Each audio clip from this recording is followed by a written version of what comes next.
ప్రాచీన స్వభావం ఉందో ఆ ప్రాచీన స్వభావం నుంచి మనం విడుదల పొందాలంటే దేవుని సన్నిధిలో తప్పకుండా ఏడవాలి. 31 నైట్ ఏడిస్తే సరిపోదు. 1వ తారీఖు నువ్వు తీర్మానం చేసుకుంటే సరిపోదు. నువ్వు బ్రతికిన ప్రతిరోజు కూడా ప్రభు దగ్గర ఏడవాలి.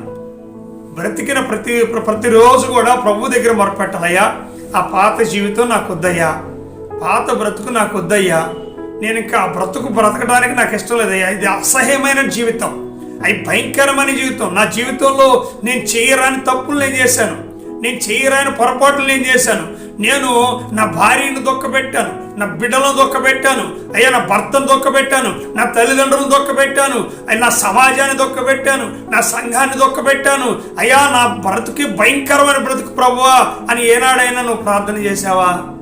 చేస్తే నువ్వు నిశ్చయముగా ఒక గొంగల పురుగు స్థితి నుంచి నువ్వు చిలకగా మార్చడానికి దేవుడు సిద్ధంగా ఉన్నాడు.